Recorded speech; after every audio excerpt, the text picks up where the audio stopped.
নমস্কাৰ আজি ক'ব বিচাৰিছোঁ দুটা ফকৰা যোজনা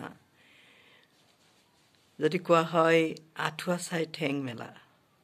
আৰু নতুবা আমি কেতিয়াবা মাজে মাজে কওঁ যে আই চাই বিয়য় কৰা ইংলিছত কোৱা হয় cut your coat according to your cloth অৰ্থাৎ মানুহৰ যিমান উপাৰ্জন আছে সেই উপাৰ্জন অনুসাৰে কাম কৰিব লাগে বা খৰচ ব্যয় কৰিব লাগে যদি মিতব্যয়ী নহয় বেছিকৈ খৰচ কৰা হয় তেতিয়াহ'লে নিজৰ লোকচান হ'ব আঠুৱাৰ ক্ষেত্ৰতো তেনেকুৱা তখন সেইটো কাৰণেই তাতো এইটো যোজনাটো দিছে যে আঠুৱাখন যিমান দীঘল সেইমতেহে ঠেংখন মিলিব লাগিব যেনে গতিকে অৰ্থাৎ আমি উপাৰ্জনৰ ক্ষেত্ৰত যদি চাওঁ উপাৰ্জন যিমান হয় সেইমতে খৰচ কৰিলে মিতব্যয়ী যদি হওঁ আমাৰ নিজৰে লাভ নহ'লে আমাৰ লোকচান হাই কৰিব থাকিব লাগিব গতিকে দ্বিতীয় কথাটো হৈছে অভ্যাসৰ নৰ কৰ্ণপথে কৰে হৰ ইয়াৰ অৰ্থ হৈছে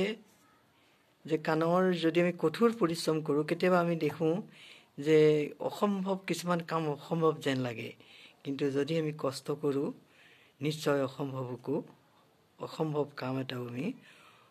সম্ভৱ কৰি তুলিব পাৰোঁ অৰ্থাৎ মানুহৰ কাণৰ ফুটাটো কিমান সৰু মহিলাৰ যদি কাণফুলি পিন্ধিবলৈ যে ফুটা কৰে সেই ফুটাটো কিমান সৰু কিন্তু সেই সৰু ফুটাটো দি